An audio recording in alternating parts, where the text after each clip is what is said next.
Hey folks, welcome to the Smoking Tire Podcast. Today's episode is brought to you by Off the Record. We talk about them every week, and so you better know who they are right now. They will fight your tickets for you. And you know what I mean? Like, you should fight all your tickets. Like, there's no reason not to. You can't ever get a worse punishment by not fighting your tickets. But you're a busy person. You work for a living. You don't want to spend all your time and energy fighting tickets yourself.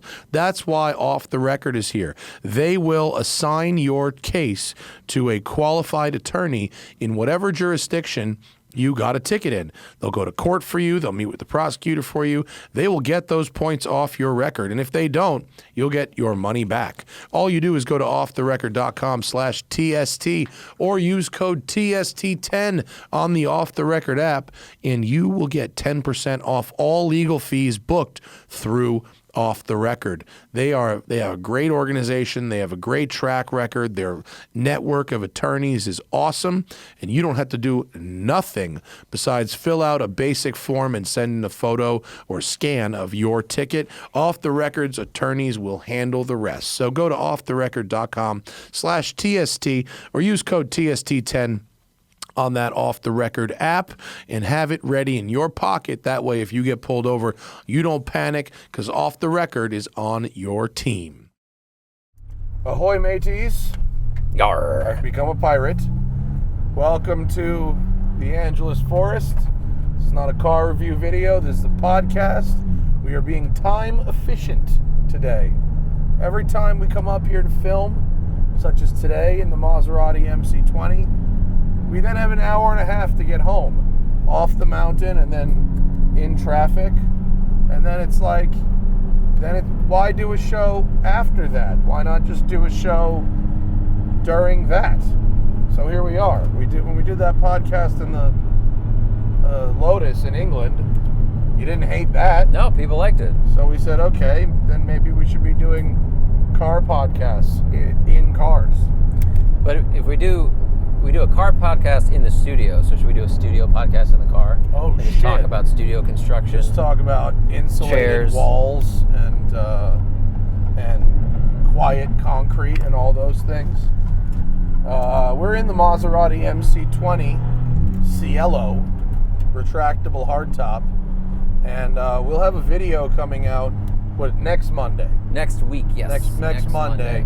So we don't want to just review this car in this, because then why would you watch the video? That would be silly. Mm-hmm. That would be a waste of our time efficiency. That would be like a time inefficiency. But I might say a few things that I didn't say in the video, such as... I have some things I forgot. Go ahead. Sorry. No, that's okay. What's the thing you forgot? This thing needs hill hold or hill assist very badly. So when you're on a hill, when I was trying to leave the WCCS ramp last night, I pulled past your gate, I closed the gate, and then when I let off the brake to go to the gas, it rolled back like a foot. Yeah. And it didn't automatically catch itself. I caught it with the brake. Yeah. And the clutch engagement is really strange in this. So when I valeted it last night, and they told me to turn it around. The guy's like, I'm not touching this, you turn it around. And he directed me. So I turned the wheel, and I'm just backing up, wide space, but I'd press the gas, and it would go, it would catch like a 15-year-old learning to drive a stick. So it caused me to surge backwards, and it was really weird. It made me afraid to parallel park this. I don't know if it was because I had a lot of steering angle, computer was confused, but it was just in both directions. It had this weird clutch engagement that wasn't smooth, whereas when you're on flat ground and you go forward, it's totally fine. You know where that factoid would be helpful? In the car review video. I'll take this and I'll drop it in the video, because I'm the editor and I control the narrative.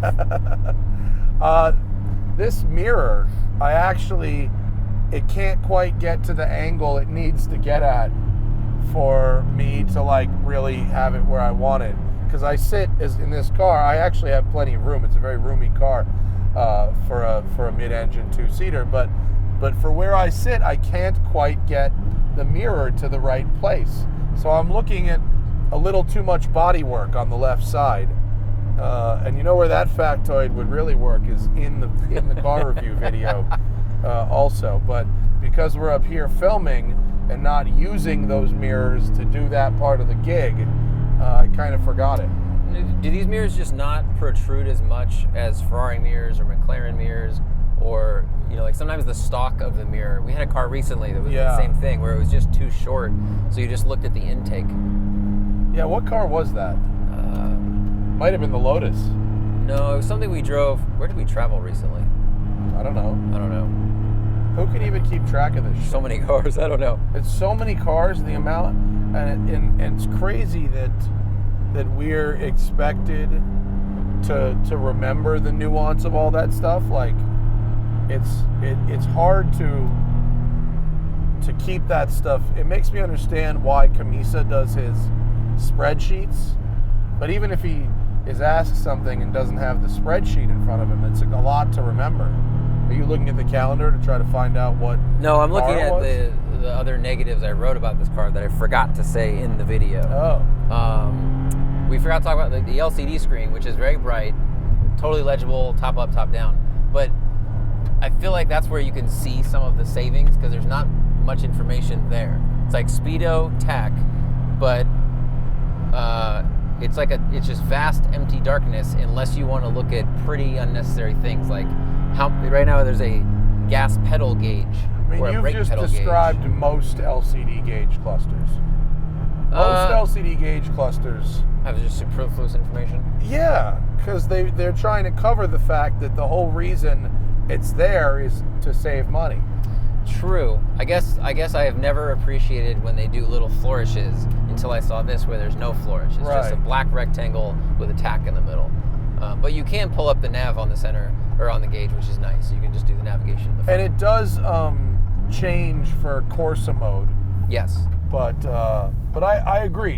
It is a very, look, on the one hand, it's a pretty fine line between clean and easy to read and sort of overly ornate and like distracting, right? Yes, that's very true. Like Mercedes can be a little overly ornate and distracting. Yep.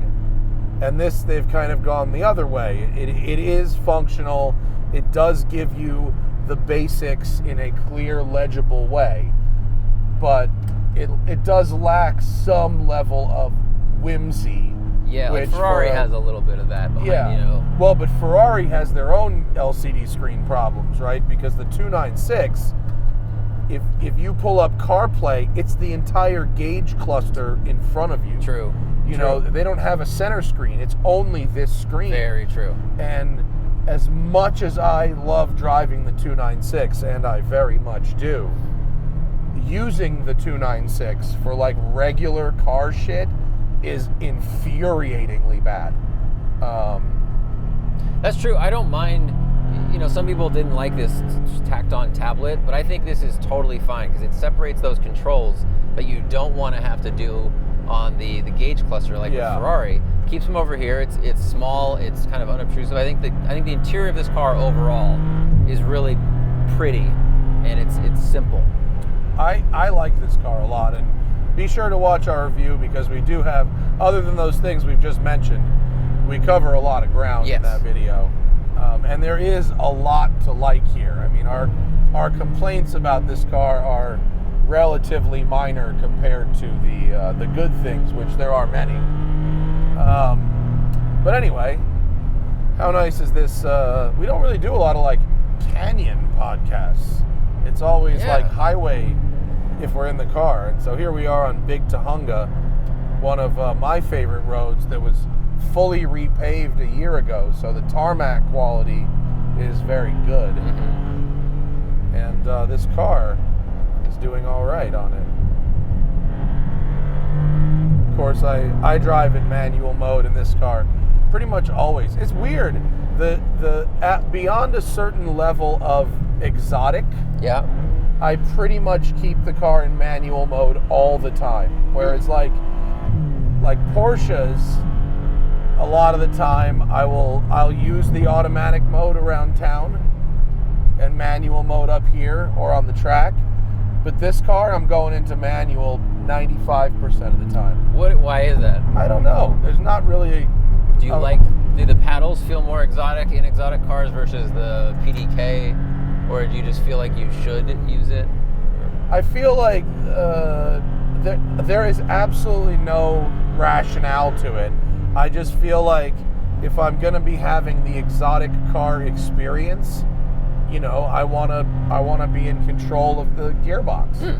Okay. That's the full exotic car experience to me. But this car is it does have the full exotic car experience for sure. I think because I drive my manual transmission, like I drive manual all the time every day.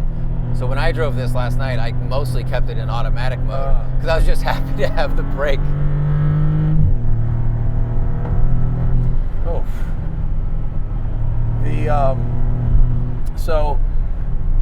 Like 2 days ago, well, today's Monday, so I guess it would have been Saturday, I went to the Grand Seiko GS9 Club sort of annual extravaganza. I don't know what they call it. It was 400 or 500 people at the Roosevelt Hotel, and they had displays of all their newest watches. They had speakers and little focus groups. They had a delightful array of food and beverage. There was a Japanese whiskey tasting with some Suntory examples that are not available for public sale. Oh, that's which is cool. really nice. And I sat on a panel with some really fun folks. Kevin O'Leary from Shark Tank, who I ended up having dinner with after that. Whoa. Kelly Yock, who was formerly the Patek liaison at Tiffany at the flagship store, and she was really the VIP client relations person. She knew Carl, and she was integral in the Carl watch. This guy Gary Steingart, who is an author and a columnist from New York, who has sort of a Woody Allen vibe, but without the pedophilia aspect of it. That sort of neurotic New Yorker, very good with words. He has kind of a Woody Allen delivery.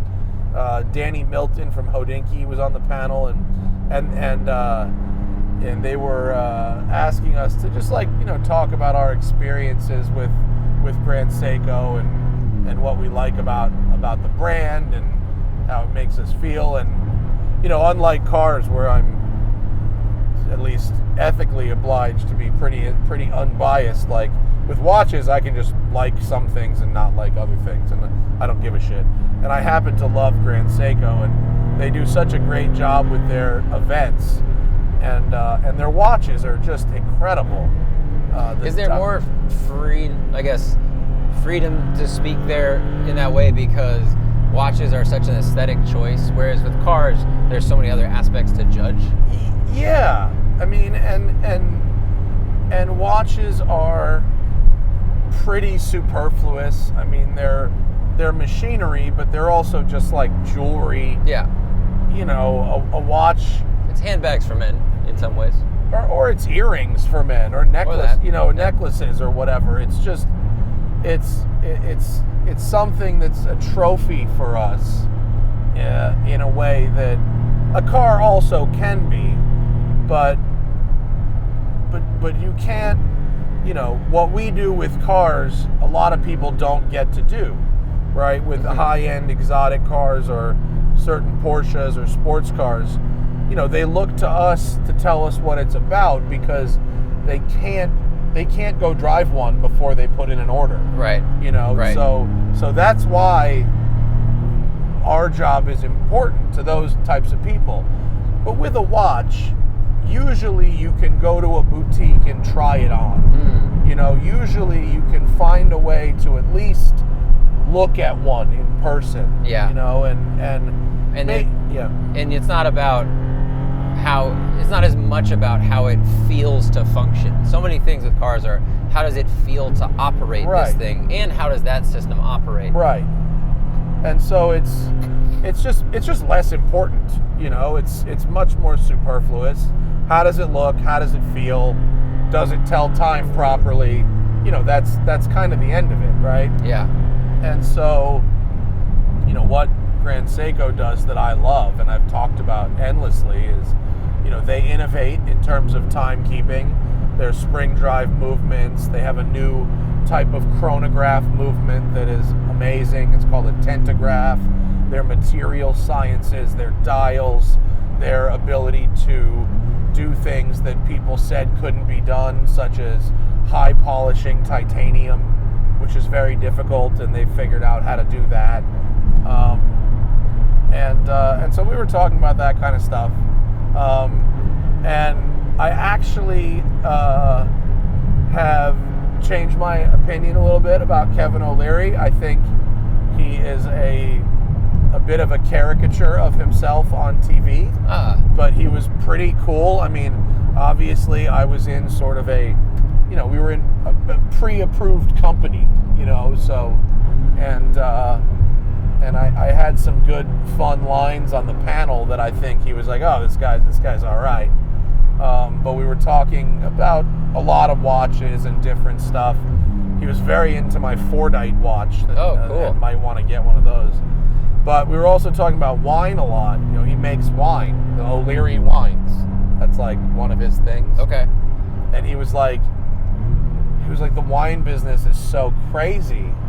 He's like, I've got, these vineyards in Northern California, and we bottle our own wine, and we sell it on QVC under the name like O'Leary Wines or whatever, O'Leary Estates, I don't remember. He's like, but then we sell the wine commercially in barrels to other people who bottle it under their own brand names. And he's like, and this wine, you can buy it on QVC for $11.50 a bottle. Oh my God. Right? Yeah. You know where this is going. I do. He goes, or you can buy the exact same juice, the different label on it from a different company for $90 a bottle. And it's not blended? It's not like a same, vintner? identical, untouched, from the barrel to the bottle. Wow. Yeah. That is wild. He's like, so it's one thing if you're talking about a Camus or a Silver Oak or a place that is in France, in Burgundy, where it's a legendary vineyard that is clearly growing grapes, the grape to the bottle on site. But he's like, a lot of these sort of commercial stuff that you see, if you see a high-end bottle at a grocery store, that's like expensive but not easily well known for doing their own production start to finish. He's like, skip all that, because they're buying the juice from someone like me. Oh, totally. And putting it in the bottle. I mean, you'll see wineries you could drive past it or online, and if there's no vineyard, and on their website there's no vineyard, then they're a vintner. Yeah. Where they just buy. Now sometimes they'll buy wines from different things, and they'll do their own blend. Right. They'll call it like California red wine or Meritage or something like that. But yeah, it's funny if like he's selling a Cab Sav and they sell the exact same mix, ratio, everything. He said it 4 times. Same juice. Wow. Same, unchanged. Same juice. And I was like, that's hilarious and crazy, and so that was his advice. He said, and I was like straight, because this guy, he's been in the wine business a long time, and he was really, when we went to dinner, it wasn't just me and him. It was me, him, and Kelly, the CEO of Grand Seiko North America, Brees, who was the nicest human fucking ever. I mean, just so cool, so kind. Got Hannah came with me to this thing, and Hannah's cousin Shira also came, and they were going to see Hosier at the Hollywood Bowl afterwards. And they were like, oh, okay, we're going to grab an Uber. And he was like, no. Mrs. Fada does not take an Uber. And, of course, he's French. And my accent became Middle Eastern because all of my accents are Middle Eastern. But, like, they called her, like, a limo service. It was, like, 2 miles. So they were very legit. And then at the end of it, I didn't ask for anything. I love Grand Seiko. I would have done it for nothing, and I thought I was doing it for nothing. All right, everybody, got to take a quick break from the show for Factor. This holiday season, you might be looking for nutritious and convenient meals to keep you energize on jam-packed days. I know that in the month of November and December, my days are jam-packed, and I can forget to eat, and by the time I do eat, I make an unhealthy choice, or I'm so hungry that I overeat. That's why Factor is so clutch. It's America's #1 ready-to-eat meal delivery service.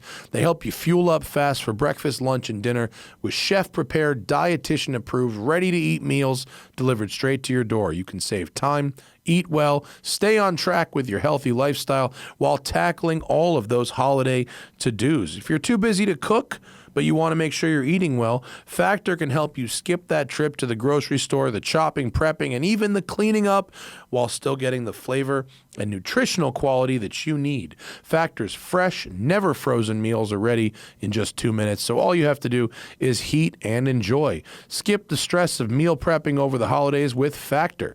Choose from 35 plus weekly flavor-packed, fresh, never frozen meals that support a healthy lifestyle and meet your meal preferences, all delivered right to your door, ready to eat in 2 minutes.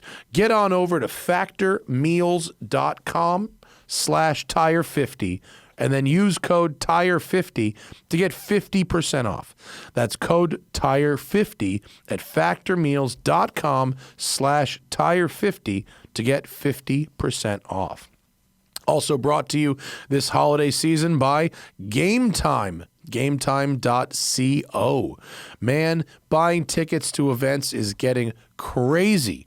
They're expensive. You don't know where you want to sit. You don't know parking. You don't know all that stuff, whether it's comedy, music, sports, or theater. And GameTime.co is here with last-minute killer deals, all-in pricing, views from the seat, and the best price guarantee, taking all the guesswork out of buying tickets. I went to a concert recently, got myself some tickets from Game Time. Surprisingly affordable, actually. Last minute, got in the general admission for just $50. It was clutch. It was easy to go through the process, easy to buy tickets. The pricing was up front. It wasn't like the ticket was $50 and then there was $50 in fees on the other end. It was all inclusive upfront pricing, so I knew what I was going to pay. Plus, Game Time's got that lowest price guarantee, event cancellation protection, and more. It's the only ticketing app that gives you complete peace of mind with your purchase, and you can buy tickets in seconds with just 2 taps. Game Time is obsessed with finding ways to help you save money on tickets, with deals going right up until the start of the event and even an hour after it starts. You could be like, I want to go to the game now and get a ticket last minute for peanuts, folks. It's the place to find last minute seats. So take all the guesswork out of buying tickets with Game Time. Just download that Game Time app, create an account, and use code SMOKINGTIRE for $20 off your first purchase. You can download that app or go to GameTime.co, create an account, and redeem code SMOKINGTIRE, SMOKINGTIRE, for $20 off. Download Game Time today. Last minute tickets, lowest price guaranteed. Now back to the show. So they give me a bag, and there's a watch in it. What? And it's like a sick watch. I mean, look at the dial on this. This is called the Bamboo. It probably has some fancy number, but that's cool. Right? Yeah. It looks like bamboo. It's a nice green. It has a glow, right? Yeah. As many Grand Seikos. There are many shades in it. Ooh, yeah. It's like got all the yellow sparkle to it. Yeah. And so they call this the Bamboo dial, and it looks like bamboo. And I'm gonna go back to automatic, just for you, Zach. See? Automatic. Helpful. You don't know how many watches I'm taking off, putting on while I'm driving around. Right. So many. So anyway, they are the coolest, and they make an amazing watch. And we were looking at some of their newest stuff. They have some new chiming watches that are like miniature grandfather clocks that you wear on your wrist. They call them sonories. Okay. And so you can hit the button, and it will chime the time. It'll go like, if it's like 3:05, it will go like dong, dong, dong, dong, dong, dong, dong, dong. You know, 3:05. How is it? Is it a very thick watch because of that system? It's a pretty chunky is it watch. like this thick? It's probably a little bigger and thicker than that. Okay. Yeah, than the Bremont Chrono that you're wearing. Yeah, they're on the thicker side, and then you could also program it to, like, you know, every hour it can chime, or every, you know, half hour or whatever, and it's all done with a nice white Bronco over there. That was definitely not OJ. Yeah, and then followed by a white 350 dually from the same period. Dude, that's cool. Did Kevin offer to buy your business for, you know, and get 30% of it? It was really, he was like many ruthless business people are. He was kind of a dick about California. He was like, I love visiting here. I love eating at the restaurants and staying in the hotels and, you know, driving up the coast to Malibu. He's like, but you got to be a real fucking asshole to start a business here. I was like, did you say that before you said I have a business here? No, I kind of challenged him on it a little bit, and he was like, all my businesses are in Jacksonville, and I go, dude, like, I don't want to live in fucking Jacksonville. I've been there. It sucks. And he's like, I don't live there. I'm just incorporated there. And I was like, I have brick and mortar businesses, dude. Yeah. Like, it's very different. Yeah, I can't just incorporate a business that is physically located in LA and Florida. You know how many bankers don't live in Delaware? Yeah. But that's where they're incorporated. And he was like, well, you know, you live somewhere else. You just come visit here. And I go, Kevin, don't you have a Gulf Stream? Like, you don't have to live anywhere. You get in your fucking jet.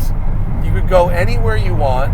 You don't need to have allegiance or feel any kind of responsibility to any one state or city or anything. And when your business is just that, I guess, national or international, it's more important. It's like Apple is incorporated in Ireland. Yeah. It's not because Tim Cook lives in Ireland. It's because it's of, specifically tax evasion. Specifically, tax avoidance. Tax optimization. Tax optimizing the efficiencies in our national tax code. That is a loophole I can't believe exists. But when a company's that big, but you obviously need your business in California because that's where the cars are, that's where you live. And he was like, but you're paying an extra 30%. And I go, Kevin, I would happily pay 30% of my income to not live in fucking Jacksonville. Like, if that's my choice, I like it here. You're not a Jaguar. That's what I'm getting. I'm picking up your new Jaguar. And like, but it was an example of, you know, if you are, and he dropped it after that. But if you are rich enough. And there's a lot of books that talk about this. The Rushkoff book about long-termism. You know, once you get to a certain level of wealth, you no longer have to be allegiant to a city, a state, or even a country. Yeah. You know, you are now independent of any of that. You can do your banking where money isn't taxed. Right. You can have a quote primary residence where there's no income tax and spend all of your time somewhere else.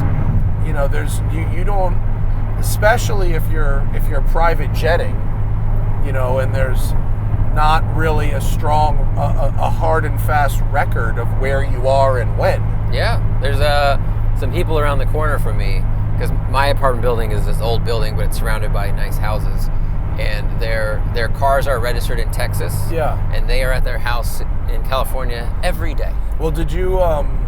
There's a. Was it John Oliver? No, I was watching some, John Oliver-like YouTube channel.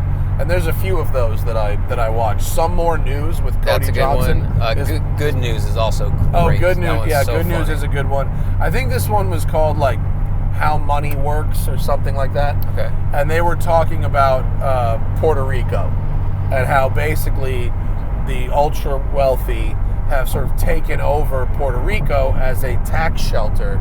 And there was this sort of high net worth influencer type family that like said the quiet part out loud on their like Instagram stories, and it's like a husband and wife, and the wife's like, so we've moved to Puerto Rico, you know, and it's really great here, but like we live in California. And he's like, honey, we live in Puerto Rico.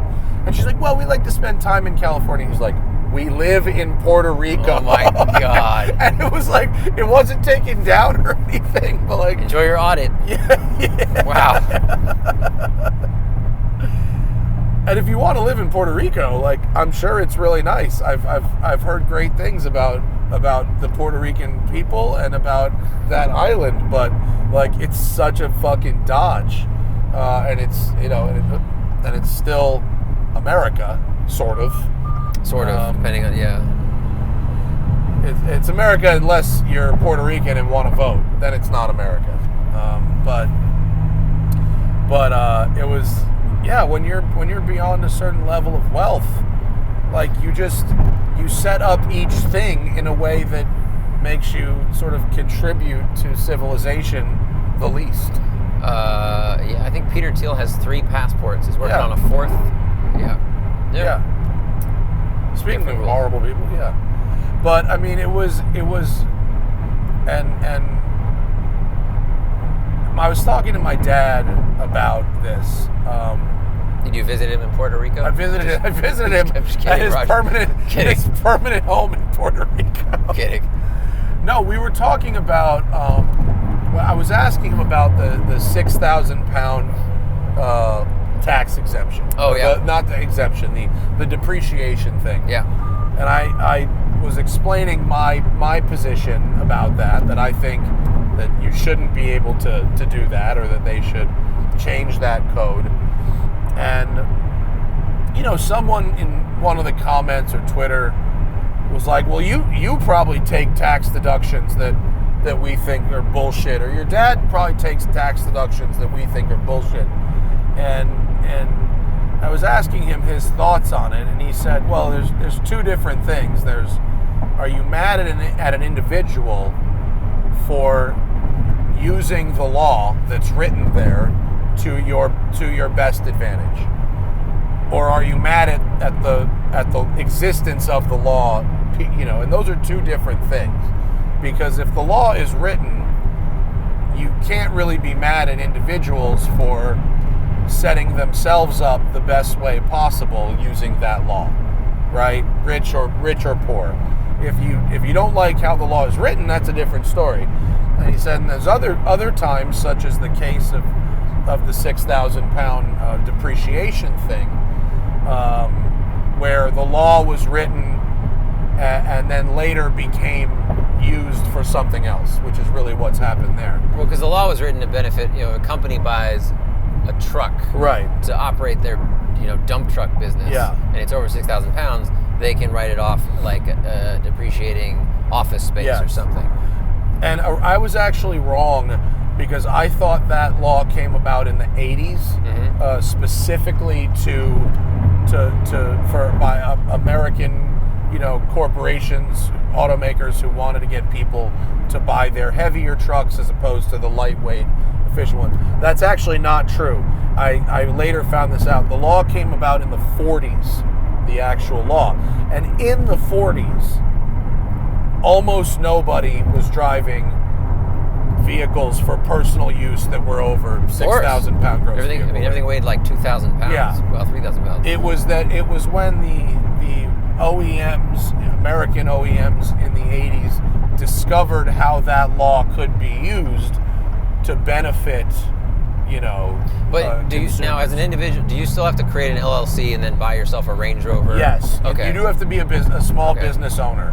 Now, there's a lot of flexibility on what that business can be. Yeah, and if you are a person of just, you know, average, like high net worth, making a couple $100,000 a year, you can set up an LLC. Yes. Or you might have one for your job. Yes. The other thing, though, I think there's a little passing the buck on, do you blame the individual for using the law or the law existing? Because in some cases here, the law exists because certain individuals, like the OEMs you just mentioned, or, you know, lobbyists, will get a law written and then use the law. Sure. So, yeah, like I can hate that, you know, Citizens United went the way it does, but I can also be mad at companies that use it because it's like they're not going to be ethical. I guess that's what I wish they would be. But right now we're in a situation where the law exists, the law sucks, and people are using it a lot, whichever one we're talking about, and that also sucks. So it just feels bad from both sides. Sure. Kids, we got to take one more break from the program for Prize Picks. It's the largest daily fantasy sports platform in North America. Prize Picks is the easiest and most exciting way to play daily fantasy sports. Just you against the numbers. Instead of battling thousands of other players, including pros and sharks, you pick more than or less than on 2 through 6 player stat projections and watch the winnings just roll in. With Prize Picks, you can win up to 25 times your money this football season. Play during basketball season too. Just select 2 or more players, pick more or less on their projected stats, and place your entry. Right? Right. Prize Picks even offers that reboot policy so your entries stay in play even if one of your players gets injured. For football and basketball games, if you've got a player who exits the game in the first half and does not return in the second, that player is rebooted. Prize Picks is the only daily fantasy sports platform with an injury insurance policy. There's quick withdrawals, easy gameplay, and an enormous selection of players and stat types are what make Prize Picks the #1 daily fantasy sports app. Right? So go to prizepicks.com/tire. Use code TIRE for a first deposit match up to $100. That's prizepicks.com/tire. Use code TIRE for a first deposit match up to $100. Yeah, buddy. Prizepicks.com. Code TIRE. First deposit match up to $100. Prize Picks is daily fantasy sports made easy. Now, back to the show. Sure. But it is, I think what the point of what my dad was saying and how I understood it to be also was that be mad at the government for allowing this law to stay where it's at, you know, and try to lobby the government yourself. Try to do what you can to elect people who will change that law rather than directing your ire towards an individual who's using that law as written, you know. And I understand his point. I think I can do both. But yeah, I like to do both. But I understand his point. Because a lot of times it feels futile to try to get a law changed. Yeah. So at least, and it's a human thing. It's like, well, I can't do anything there, so I can hate you or tell this person they suck. Right. And at least then it feels like I'm getting something done, even though I'm not. Yeah. Right. Well, I mean, you can, if someone does have a sense of shame and is taking advantage of a system, sometimes they do, sometimes they don't. Right. Then you can let them know in one way or another that you do not find what they're doing to be socially acceptable. Mm-hmm. You know, and there's that angle too. But and bottom line is, to circle it back towards very, very rich people fucking optimizing their net worth by being citizens of nowhere and everywhere at the same time. You know, that once it starts crossing borders, you know, it's a little nuts. And the fact that you can effectively buy your way into citizenship of other countries is, I get why they do that, but it's just kind of crazy, you know. I think New Zealand put a stop to that. I think they did for a while, a lot of people were just like, "Woohoo, it's great here," and they went, "Hold on, everybody, slow down." Yeah. But anyway. So when we get home, there's going to be a 1,000 horsepower Hennessy CT5 Blackwing delivered, which we're going to be filming tomorrow. Did you think the CT5 Blackwing needed more power? Yeah, I found it difficult to commute in or to like get up to the highway speeds, because sometimes people here go 70, 75 miles per hour. Yeah. So I really needed some extra oomph. I mean, of course it doesn't, but it's exciting, it's fun, it'll be hilarious and nuts, and Something's falling off that car. Yeah, the whole under tray. Under tray. Don't need that anyway. How you would hear that? Oh, this took that well. Yeah, it did. That's the yump. That's the 405 yump right there. I'm excited for the Blackwing. It's a manual, and I don't think they don't need to do. I mean, it's both a lot and not that much, right? It's got headers and a different blower, a bigger blower. Bigger blower for sure. It's got ported and polished heads. It's got an increased fuel system. It flows more. Yeah, fire hose now. Yeah, and it's got like intercoolers and high flow cats and an exhaust. That's it. 1,000 horsepower. Yeah, I mean pretty nuts. It's pretty much basically everything besides new bottom end. So it's a testament to how strong the bottom end is in the stock engine. It'll probably be a lot. It's going to be It'll probably loud. be a handful. Yeah. And it'll be very fast once it hooks up in fourth, Right. which is nuts. When it finally gets traction at 140 miles an hour, the acceleration will be meaningful. It's like airplanes and rockets and stuff. Like, they don't throttle all the way up until they're going a certain speed. Right. Which is wild. Oh, speaking of rockets, did you see the photos of the matte black Cybertruck from the Cars and Coffee this past weekend? Yeah, nothing will hide a imperfect straight body panel like painting it, which is why cars are bonded and painted. There was a Cars and Coffee in Malibu, and Franz von Holzhausen brought out a Cybertruck that had a black wrap on it. Didn't help making it look less weird.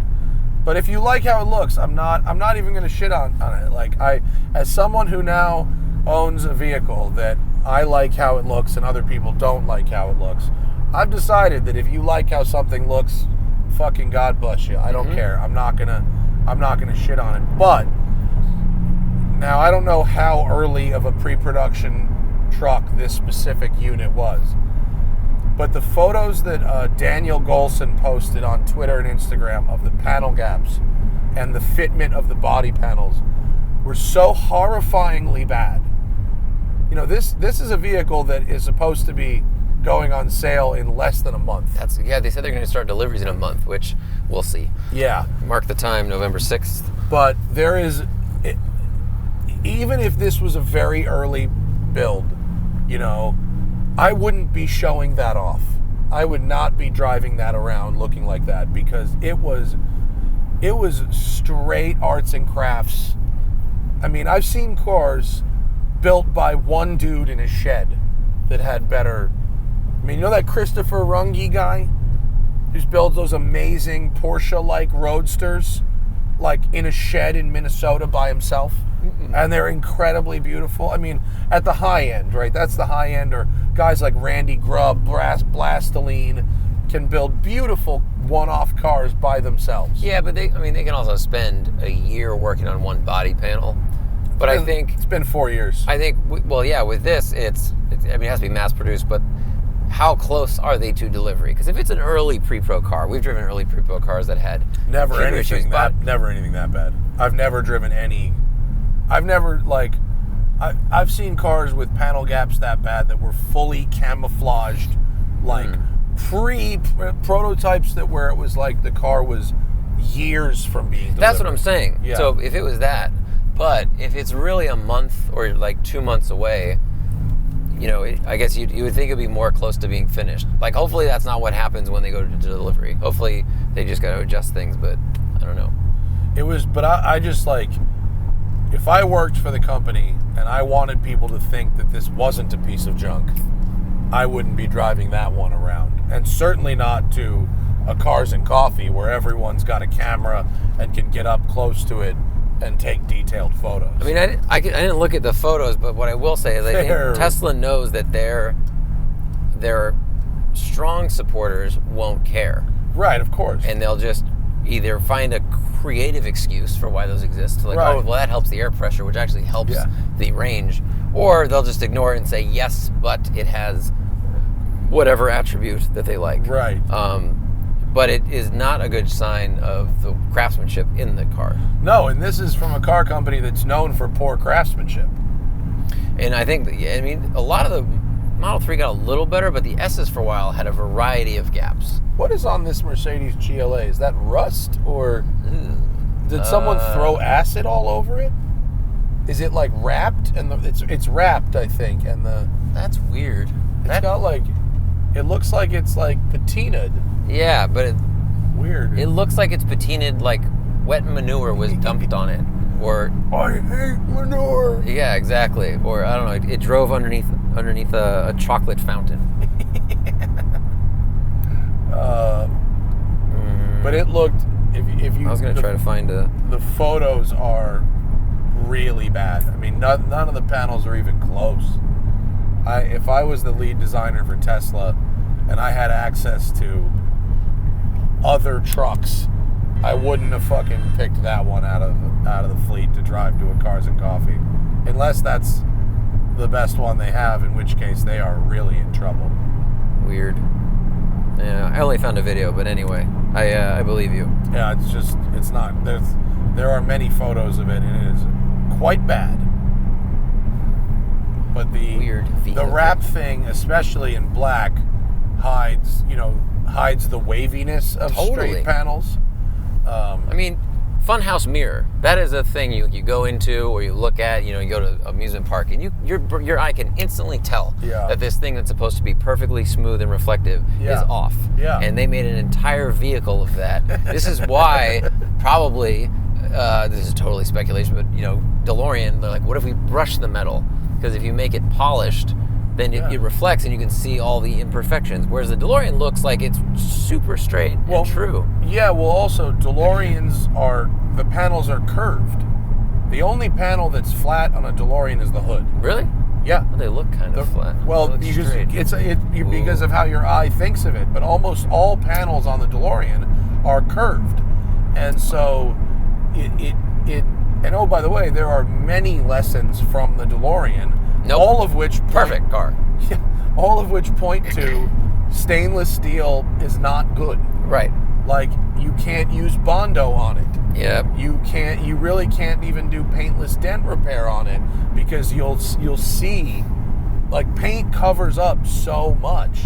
If you get a little dent or a scratch, you can really only replace the panel, which is super fucking expensive. Did you see that? I mean, this is like 2 weeks old, but the paintless dent story with the Rivian? Yes. That was incredible. Yeah. I mean, someone had like mushed in the whole rear taillight assembly, and they were able to PDR it without repainting it. Yeah. The paint looked good. I think it was like 3 days with heat guns, lights, ratchets and stuff. But man, that was incredible. We have a PDR guy we use at the shop that's like amazing, and I've watched this dude work before, and it's the really, really talented paintless dent removal guys are amazing. It's so what cool. They can do. Yeah. You're kind of sculpting in reverse. Yeah. Some of our vendors, we also have like the best touch-up painter you've ever seen. Yeah, you do. And that guy, I keep telling him he needs to charge more. He doesn't charge enough. How much does it cost to repaint wheels? Like silver? Like to refinish wheels like in a regular old aluminum color? Well, Adam, one of your employees, he's trying to help me find wheels, and he's doing a very good job of it. But he found some, decent track wheels, but they're like a dark blue, which that's not good. I mean, they painted dark blue? Yeah. So, we'd have to repaint all four. Yeah. I don't know, maybe $200 or $300. I don't want to look like I'm wearing blue suede shoes and denim. It's probably a couple $100. Yeah, that's all right. But I don't know if it's the like difference. Thousands. No, it's not thousands.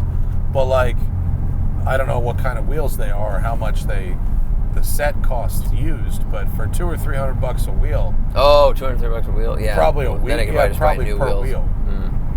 Because like to totally refinish like a curbed wheel at like a pretty high level is like $200. So I think. I don't know. We can call I don't think you can ballpark it. That's fine. I think that's about the best I can. I wouldn't bring them to HRE because they're not HREs. You could plasti dip them. Nope. The wheels I have on my car now, I bought used were plasti dipped, and I got them refinished and cleaned up to go back to normal. Yeah. Because they looked like garbage. No, plasti dip, no good. Plasti dip was like the thing for like 5 minutes. It was. It had a good run. Yeah. I think it's still useful for some things, but once it starts to peel on a wheel, then the veil is lifted. It's like, oh, those are actually just covered in goo. Right. So this is what the drive home from a shoot looks like for us, folks. This is why this is actually not bad by comparison. Like this drive will probably be an hour today, but it's been as much as 2 hours. And sometimes if you're in a car that's not comfortable or a car that doesn't have air conditioning, it can be a long 2 hours. Yeah.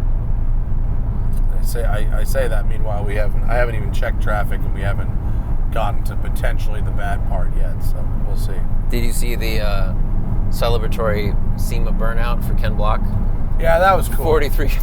They made a weather system. The burnout cloud was so big. Well, remember when we were there? Was it last year? I guess, and the burnouts from their burn yard shut down the metro rail. Yeah. Because they thought it was on fire. Yeah, they completely. I mean, they did that again. I don't know if they shut it down this time, but they made burnout clouds big enough for that. Some guy from Australia brought Australian burnout truck and really showed it how it was done. But then they did 43 cars doing a burnout for 43 seconds as like a remembrance or a tribute to Ken Block, and his daughter was in the unicorn like doing Gymkhana stuff. So. I didn't actually watch the video. I just saw an aerial photograph, and it was pretty cloudy. Yeah, it was pretty. It was. Cloudy. I think it would have obscured the cube or the sphere, not cube. Oh, speaking of Vegas, we should talk about last week. We drove Legends cars. Oh, duh, yes. Shit, those were fun. God, they're fun. So if you don't know what a Legends car is, it's a half-scale race car. Basically, is it 5/8? 5/8 scale. Yeah. Why did they pick 5/8? I don't know, and it looks so tiny. It's half. The 3/8 seems like it wouldn't be enough.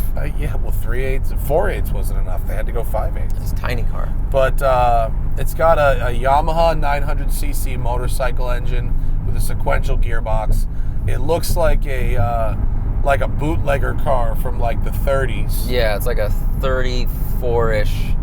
Like a Ford, Chevy, whatever. It's like a Ford coupe. Yeah. It's like whatever was right after the Model A. Like a rumble seat coupe. Yeah, with kind of a rounded... actually, it was more like a 33 shovel nose. And then you can also get what they call sedan, which is...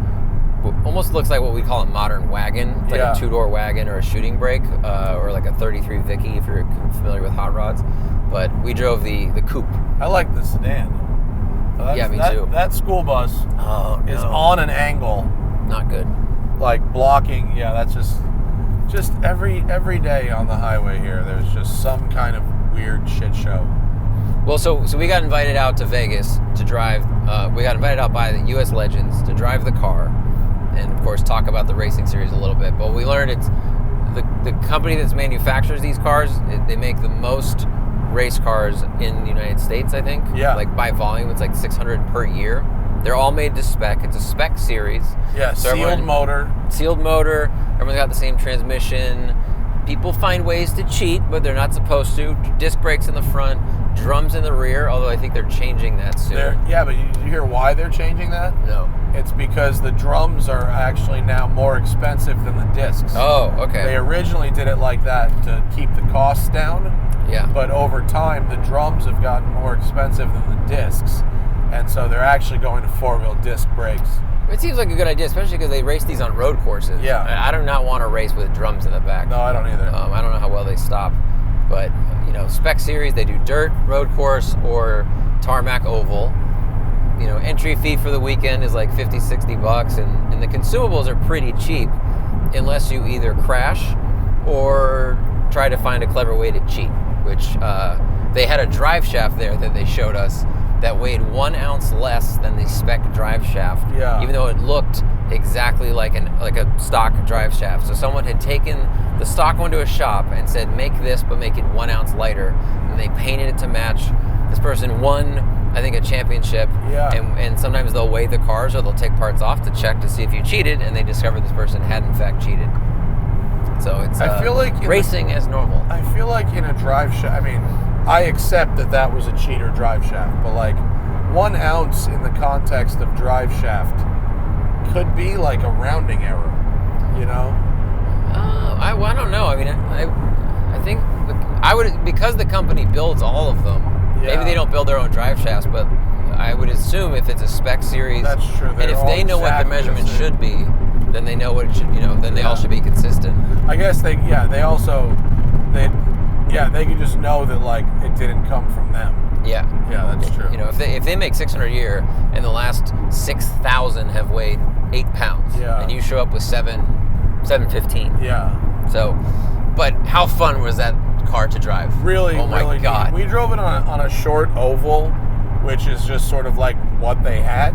And Zach and I did a little race to see who would be quicker in the car. And it was really fun on the oval, but I really would like to get it out on a road course. I bet it would be extremely rad. Yeah. It was a little tight for me. Once I was in there, I was reasonably comfortable, but getting in and out was a slow process. Yeah. I'm glad I didn't catch on fire and have to get out in a hurry. Well, imagine, I was thinking about this the night after we drove, that if you tipped over on the left, because the door's on the left, Yeah. I think there's a door on the right, Yeah. but on the right you'd also have the hump with the shifter. Yeah. You'd be clamoring to get out. It would be bad. Yeah. But man, like, I just loved it. And the guy that ran the thing, his name's Graham, super nice. He drove the car after us. So the car we drove was a former pro's car, and he had just moved up to a different series. So it was really well set up. Yeah. And Graham said that it was like one of the best top 3 cars he'd driven because it had, better shocks on it. You can upgrade some things where you're not getting dinged for cheating. But it just felt so neutral. Yeah. Steering was really nice. It's set up to turn left, so it naturally followed the oval. But you could really feel like the back when it would slip. Yeah. The front. It was so awesome. It was set up really nice, and like you could get into these cars for $20,000, which for a race car, I mean that's even a spec Miata. A new spec Miata is like $65,000-$70,000 now. For MX-5 Cup. Wow. And so in the context of racing, you couldn't even like Segura's spec E46 BMW, that was like $45,000. And I'm not sure that would be faster than this. I have no idea on like straightaways. I don't know. But plus the consumables that if you run a season, he said use one set of tires for the whole season. Yeah. If you ran that E46, you could burn multiple sets of tires in a weekend. Possibly like in a day if you got real aggressive. So, and what's cool about the 5.8 is that if the 5.8 size is they said that the dimensions of the vehicle are specifically designed to fit in the bed of an F-250 long bed. So you can drive it into the bed of a truck with ramps. Whoa. So you don't actually need a trailer, you just need the truck. That's pretty awesome. Yeah. I mean, you could probably tow that car with my car if you could had tow a it small with trailer. like a small crossover. I mean, Yeah. It's the car weighs 1,100 pounds, and if you put it on a lightweight open trailer, Yep. You're still going to be under 2,000 pounds. That's awesome. And you can tow it with basically anything you have. Man, I really cool. liked it. It has full race car vibes, really visceral, super noisy. Like it was, my left ear is made of weird tuning forks now after my moto crash, and they vibrate when things are too loud. So it felt like there was a beetle crawling in my ear because the exhaust dumps out the left side of the hood. But man, it just screams. It was so much fun. I very much enjoyed that day, and the Legends folks are really nice.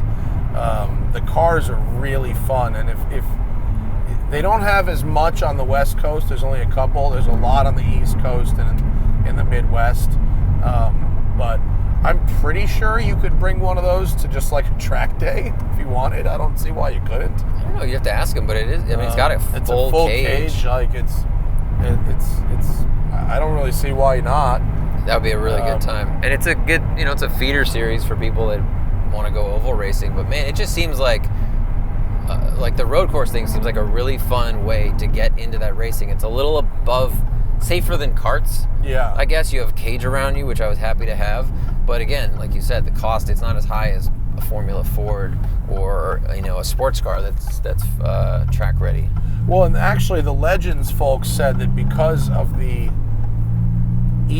how little consumables there are, because the engine lasts a really long time, because the tires last a really long time, it's actually cheaper than a lot of karting series on consumables as well. Like one of those like fancy shifter carts, they need engine rebuilds every 15 or 20 hours or something. Whereas you could probably run this thing for several years. Yeah. Without needing it. It's a motorcycle engine. It's designed for, high revs and many miles. Yeah. Super cool. Shout out to U.S. Legends cars. Yeah. That's been on my bucket list to drive for 10 years. So I was stoked. Well, we're here. How long did it take us to get there, Zach? 54 minutes. Wow, that's like, we should record every day. That's like a record. Like, that really is. Like, I don't think it's ever taken me that little time to get from the mountain to here. Oh, hello, M5. Oh, that wasn't actually, that wasn't the underside scraping. That was a weird noise. Yeah. That sounded like fender liner. I wonder if compression with angle and it rubbed. Maybe, I don't know. Weird. But that was not a scrape of the nose. That was pure fender liner. Because WCCS has a very low You won't scrape the nose here. You will not. Hell no. Well, it's a slightly shorter crew show today, but that's because of the traffic. Yeah, we actually made good time and we didn't get to our questions. Yeah, that's okay. We'll save them. We'll get to them. Thank you guys for listening to our little road show here, and we'll see you later this week, or actually next week. See you next week because this is on Thursday. Yep.